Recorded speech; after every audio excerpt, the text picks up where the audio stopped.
الساعة 10 بالليل، شتاء وبرق ورعد، اسكندرية كلها كانت بتغرق. لكن الليلة دي الشتاء ما كشفلناش سقف بيت متهالك، ده كشف جريمة مدفونة من 4 سنين كاملة. تعال أقولك إيه الحكاية.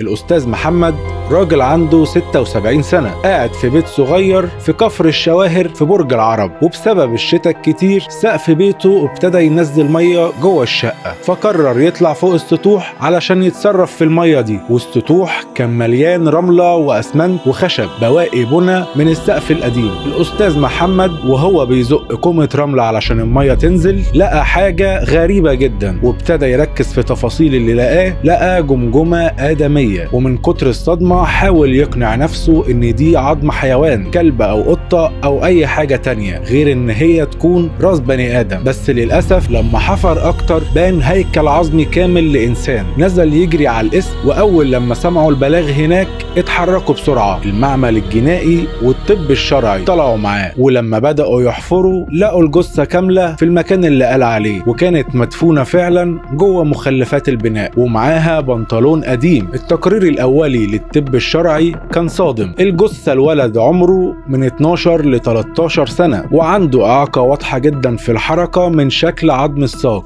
وفي آثار ضرب عنيف جدا في الجمجمة، تهشم كامل للعظم، والرمل لقوه محشور في بقه وفي مناخيره، يعني متعمدين إن هم يقتلوه. والأغرب إن الجثة مدفونة من 4 سنين، والخبر ساعتها انتشر في المنطقة كلها. وهنا ظهر راجل اسمه سالم، قال للشرطة الولد ده ابني اسمه ربيع، والناس هنا في المنطقة كانوا بينادوله بعادل، طفل أخرس عنده إعاقة واختفى من 4 سنين كاملة، وكل المنطقة هنا كانوا بيدوروا عليه. وسالم هنا قعد يحكي القصة كاملة لرجال المباحث، وقال لهم ابني كان بيحب يلعب في الشارع، وكان كل الناس هنا بيحبوه جدا، ويوم ما اختفى قلبت الدنيا عليه، ودورت في كل محافظة، وأي خبر أو إعلان بشوفه لأي طفل عنده إعاقة أو مش بيتكلم كنت أسافر له على طول. 2 سنين كاملين وانا بدور لحد ما فقدت الامل. ولما خدوه المشرحه وشاف البنطلون اللي لقوه مع الجثه وقع على الارض وهو منهار جدا وبيصرخ بصوت عالي، ده بنطلون ابني، وباقي الهدوم كمان كان لابسها يوم ما اختفى. والمباحث هنا ابتدت تربط الخيوط ببعضها، لان عم سالم افتكر من 4 سنين كان في عيله هنا ساكنه في البيت، وعندهم شاب اسمه محمد عنده تقريبا 16 سنه، وكان معروف بسلوكه الاجرامي. ويوم ابني ما اختفى انا كنت شاكك في الولد ده. وهنا التحريات ابتدت تشتغل، واكدت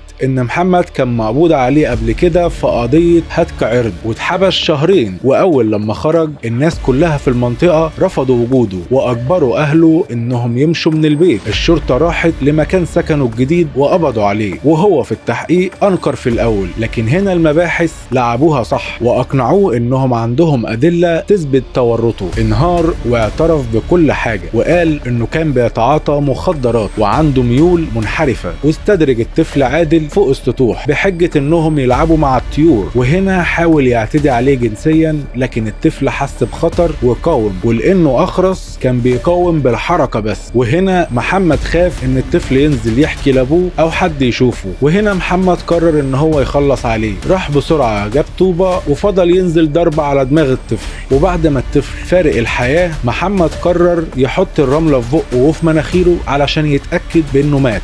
ومحمد دفن الطفل جوه كومة الرمل اللي كانت موجودة وكمل حياته عادي جدا. والغريبة في الموضوع هنا ان يوم ما عادل ما اختفى من المنطقة محمد نزل يدور مع اهل المنطقة على عادل كأنه بريء وما عملش اي حاجة. وبعد 2 شهرين هو وعيلته مشيوا من المنطقة كلها. القضية هنا اتعرضت على المحكمة، ولان محمد ساعتها عدى 20 سنة الحكم جاء قاسي جدا واتحكم عليه بالاعدام شنقا. نشوف هنا قضاء ربنا وقدره. لو كان اتقبض عليه في وقتها وهو عنده 16 سنة ما كانش القانون هيسمح بالإعدام، لكن ربنا خلى سره يبان بعد 4 سنين عشان حق الطفل اللي ملوش ذنب ما يضيعش. وبكده وصلنا لنهاية حلقتنا، ولو عجبك الفيديو ده يا ريت تعمل لايك واشتراك في القناة علشان يوصلك كل جديد. أشوفكم في الحلقة الجاية.